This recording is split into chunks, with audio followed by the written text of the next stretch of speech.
Hello မင်္ဂလာပါကျွန်တော်ရဲ့ channel မှာပြန်လည်ကြိုဆိုလိုက်ပါတယ်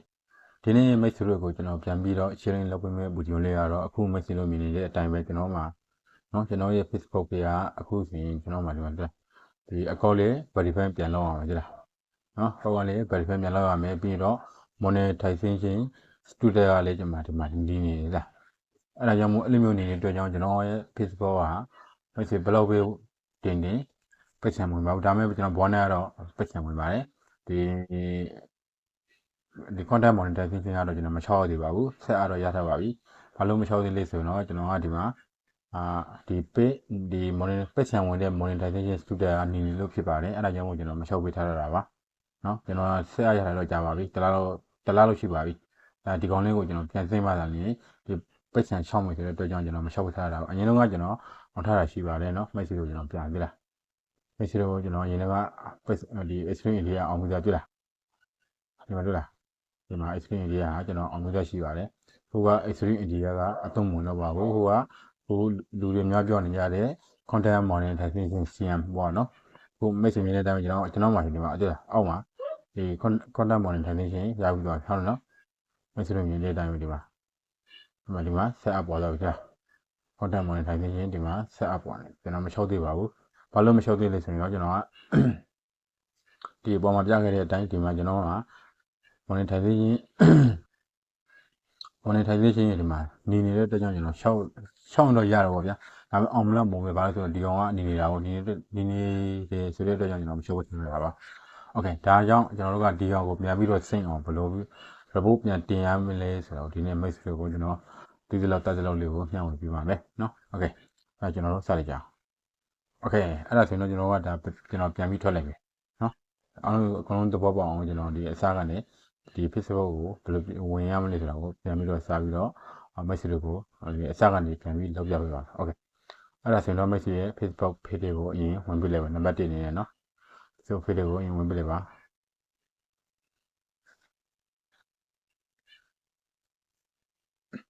โอเคအဲ့လိုမျိုးပေါ်လာပြီဆိုရင်တော့ message ဒီနေရာမှာ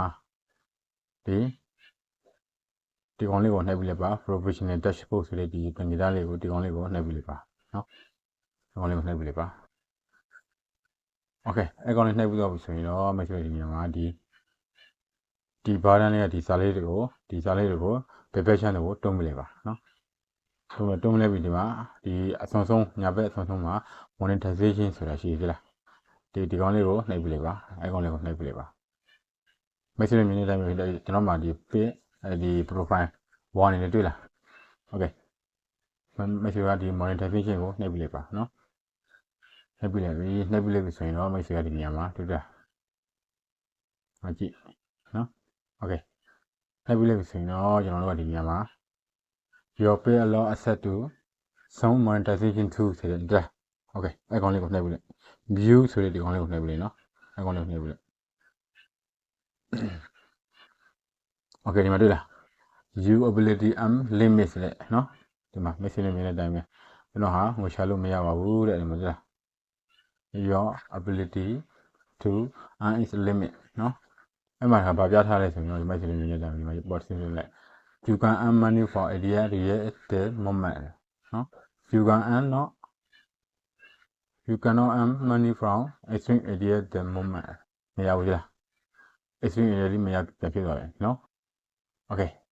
အဲ့ဒါဆိုရင်တော့ကျွန်တော်တို့ကဒီမျိုးပေါ်လာပြီဆိုရင်မိုက်ဆွေဒီမှာ find out more ဆိုတဲ့ဒီကောင်လေးကိုဒီအပြန်အောင်စာတန်းလေးကိုနှိပ်ပေးရပါမယ်နော်ဒီနေရာရောက်ပြီဆိုရင်လည်းမိုက်ဆွေဒီ find out more ဆိုတဲ့ဒီကောင်လေးကိုထပ်နှိပ်ပေးလိုက်ပါโอเคအဲ့လိုမျိုးပေါ်လာပြီဆိုရင်တော့မိုက်ဆွေဒီနေရာမှာတွေ့လားဒါကျွန်တော်ရဲ့ပေပေါ့ဗျာနော်တူရင်ဘလို့ကျွန်တော်ရဲ့ပေမိုက်ဆွေသိပါတယ်လာဒီမှာကြည့်လိုက်15မိနစ်25တဲ့ your pay law access to some monetization tool why this happening တဲ့နော်โอเคအဲ့လိုမျိုးပေါ်လာပြီဆိုရင်မိတ်ဆွေဒီမှာအောက်ကအပြာရောင် record review ဆိုတဲ့ဒီကောင်လေးကိုနှိပ်ပြရပါမယ်ဒီကောင်လေးကိုနှိပ်ပြလိုက်ပါ sorry record review ကိုနှိပ်ပြလိုက်ပါနော်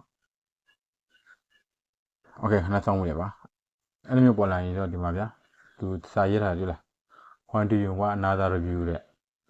ဘာကြောင့်တခြား review ကိုယူရလေးပေါ့ဗျာသူတို့ကတော့အဲ့လိုပြောတာပေါ့နော်ဘာကြောင့်ဒါလေးပေါ့ ဒီမှာသူနှစ်ခုပြထားတယ်လားဒီမှာတစ်ခုရယ်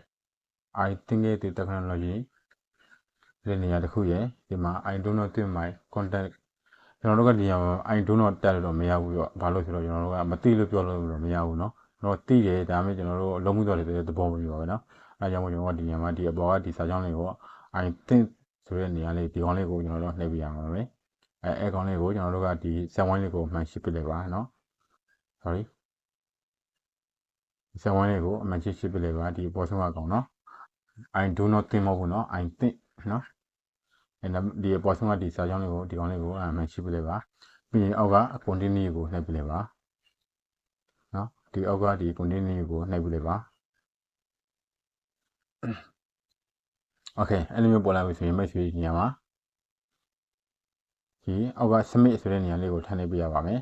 ဒီ submit ဆိုတဲ့ဒီကောင်လေးကိုထပ်နှိပ်ပြလိုက်ပါ okay ဒီမှာလေးသူဒီမှာရေးထားသေးလား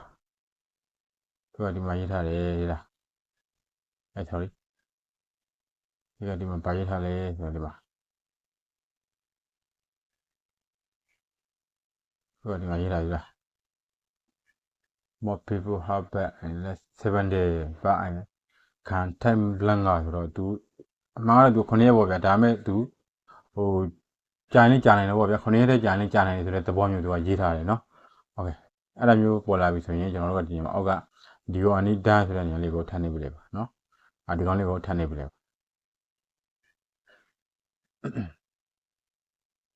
okay I interview တယ်เนาะ interview တဲ့သူကြည့်မယ်တဲ့ဟဲ့လားစက်တင်ဘာ2ရက်3ရက်ပေါ့ဗျာသူက more people hire back let them 7 day back and they can take longer တဲ့เนาะသူကတော့9ရက်ပေါ့ဗျာ9ရက်တော့ပြောတယ်ဒါမဲ့9ရက်နဲ့ကြာနေတယ်ပေါ့သူကတော့အဲ့လိုမျိုးစကားဆိုရှိကြတယ် okay အဲ့ဒါဆိုကျွန်တော်တို့ရပြီဆိုဘယ်နဲ့တစ်ချက်ပြန်ထွက်လိုက်ဘယ်နဲ့တစ်ချက်ပြန်ထွက်လိုက်မယ်เนาะ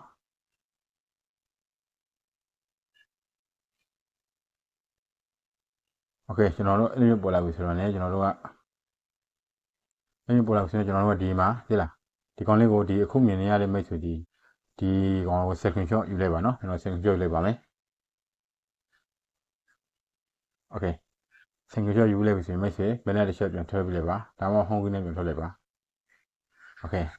အဲ့လိုမျိုးရောက်ပြီဆိုတော့ねမိတ်ဆွေဒီညမှာဒီကိုယ့်ရဲ့ profile လေးကိုဝင်ပြလိုက်ပါဒီလူရုံးလေးနဲ့ profile လေးကိုဝင်ပြလိုက်ပါเนาะ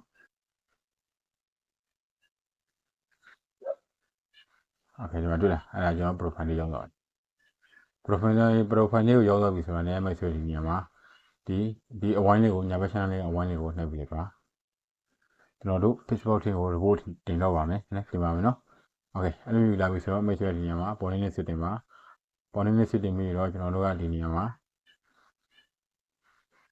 passport ဆိုတဲ့ဒီပေါ်စမှာကိုနှိပ်ပြရပါမယ်ဒီကောင်လေးကိုနှိပ်ပြလိုက်ပါ passport ဆိုတဲ့ဒီကောင်လေးကိုထပ်နှိပ်ပြလိုက်ပါ okay အဲ့လိုမျိုးပေါ်လာပြီဆိုရင်တော့ကျွန်တော်တို့ကဒီညမှာဒီ report program ဆိုတဲ့ဒီကောင်လေးကိုထပ်နှိပ်ပြရပါမယ် report program ဆိုတဲ့နေရာလေးကိုထပ်နှိပ်ပြလိုက်ပါ okay အဲ့လိုမျိုးပေါ်လာပြီဆိုရင်တော့ message ညမှာ continue to report and program ဆိုတဲ့နေရာလေးကိုထပ်နှိပ်ပြရပါမယ်ဒီကောင်လေးကိုထပ်နှိပ်ပြရပါမယ်အဲ့စာတမ်းလေးကိုထပ်နှိပ်ပြလိုက်ပါ continue to report and program ဆိုတဲ့နေရာလေးကိုထပ်နှိပ်ပြလိုက်ပါ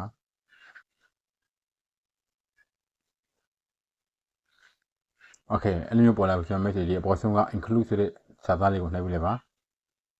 ပေါ်ဆုံးကဒီ include ဆိုတဲ့ဒီကောင်လေးကိုထပ်နှိပ်ပြလိုက်ပါနော်ဒီကောင်လေးကိုထပ်နှိပ်ပြလိုက်ပါ okay ဒီညရောက်ပြီဆိုတာနဲ့ message က message page မှာ Facebook page မှာဖြစ်နေတယ်ဆိုတော့ Facebook page ကိုနှိပ်ပြီးတော့ဒီ account ရဲ့ဒီ account မှာဖြစ်နေတယ်ဆိုတော့ account ကိုနှိပ်ရပါမယ်နော်ဒီမှာသူကဒီမှာ page ဆိုရင် page ကိုနှိပ်ရပါမယ်ဒီမှာလား page okay နော် profile ဆိုရင် profile မှာနှိပ်ရပါမယ် okay အဲ့ဒါဆိုရင် message page ကိုနှိပ်ပြီးလိုက်ပါ okay page ကိုနှိပ်ပြီးသွားပြီဆိုတော့ message ဒီညပေါ်လာပြီဆိုတော့ message ညမှာ upload from phone တဲ့အဲ့ခုနကကျွန်တော်တို့ second shot ယူထားတဲ့တပ်ပုံကိုဒီညမှာထည့်ရမယ်ဆိုတော့ကျွန်တော်တို့ကဒီကောင်လေးကို upload from phone ဆိုတဲ့နေရာလေးကိုထပ်နှိပ်ပြရပါမယ် okay ပြီးရင်ကျွန်တော်တို့ခုနက second shot ရိုက်ထားတဲ့ပုံကိုနည်းနည်းထောက်ပြလိုက်ပါ okay အဲ့ဒါပြီးပြီဆိုတော့ကျွန်တော်ကဒီ describe မှာ describe the issue ဆိုတဲ့နေရာမှာကျွန်တော်ကဒီနေရာဘာဖြစ်တယ်ဆိုတာကိုကျွန်တော်တို့ကအင်္ဂလိပ်လိုပြန်ရေးပေးရပါမယ်နော်ဒီခွင်းလေးထဲမှာကျွန်တော်တို့စာပြန်ရေးပေးရပါမယ်နော်โอเคအဲ့ဒါကိုလည်းနဲ့ထောက်လိုက်ပါထောက်လိုက်ပြီဆိုရင်တော့ကျွန်တော်က copy တော့ရမယ်နော်โอเคကျွန်တော် copy တော့ယူလိုက်ပါမယ် copy ယူမယ်ဆိုတော့ကျွန်တော် note ထည့်ဝင်မယ်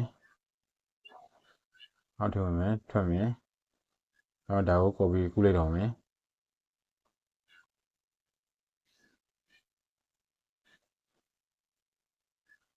ဆိုလိုက်အော် okay ပြီးရင် copy okay ပြီးရင်ဒီ၄တောင်းကိုလည်းပြန်ထွက်လိုက်မယ်ထွက်လိုက်ပြီးတော့ခုနကကျွန်တော်တို့ page ကိုပြန်ဝင်မယ်ပြီးရင်ဒီအခုပေါ်မြင်နေရတဲ့နေရာမှာကျွန်တော်တို့လည်းနဲ့ကြာကြာလေးဖိထားမယ် pass ချမယ်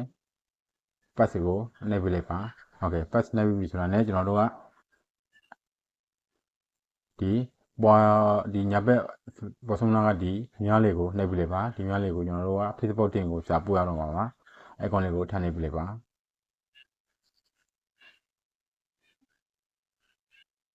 โอเคအဲ့ဒါဆိုရင်ကျွန်တော်တို့ Facebook တင်ကိုဒီ setting ထည့်ရလို့တော့၎င်းအခုဒီ report တင်တာ၎င်း report လေးတင်ပြီးသွားပြီเนาะ setting ထည့်ကလေးတင်ပြီးသွားပြီဆိုတော့နှစ်ခုတော့တူကို report ဒီတင်ထားပြပါပြီเนาะ Facebook တင်ကိုကျွန်တော်တို့ကယူခံဝင်ပြီးသွားပြီဖြစ်ပါတယ်เนาะသူရေးထားတာမိတ်ဆွေတို့မြင်တယ်ပဲ9ရက်လောက်ကြာနေတယ်ဒါမှမဟုတ်9ရက်ထက်ကြာနေကြာကောင်းကြာနေတယ်ဆိုတော့သူကအဲ့လိုမျိုးရေးထားတာပါเนาะโอเคအဲ့ဒါကြောင့်ကျွန်တော်တို့ဒီခုလုတ်ပြတာလေကျွန်တော်ရဲ့ Facebook မှာဖြစ်နေတဲ့အတွက်ကြောင့်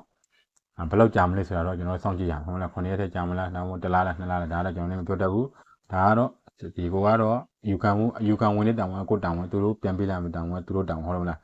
အနည်းနဲ့အများကြီးရှိမယ်ကျွန်တော်ကတင်ပြီးသွားပြီနော်ဒါလည်းကတော့မိတ်ဆွေတို့မြင်တဲ့အတိုင်းပဲနော်ကျွန်တော်ရဲ့ Facebook ပေးမှာလည်းအဲ့လိုမျိုးဖြစ်နေတဲ့အတွက်ကြောင့်မိတ်ဆွေတို့နဲ့ကျွန်တော်တို့ file လေးကိုကျွန်တော်ဒီတကယ်လေးလုပ်ပြပေးတာဖြစ်ပါတယ်နော်โอเคတကယ်လို့မိတ်ဆွေတို့မရှင်းတာများရှိရင်လည်းကျွန်တော်ရဲ့ဒီဗီဒီယိုရဲ့အောက်မှာ comment အောက်မှာမေးနိုင်ပါတယ်ကျွန်တော်တိတ်တလောက်ကြားတလောက်ကိုပြန်ပြီးတော့မိတ်ဆွေတို့ကိုပြန်ပြီးဝင်ပြပေးပါမယ်နော်โอเคအဲ့ဒါဆိုတော့မိတ်ဆွေတို့အားလုံးအဆင်ပြေကြပါစေဗျာ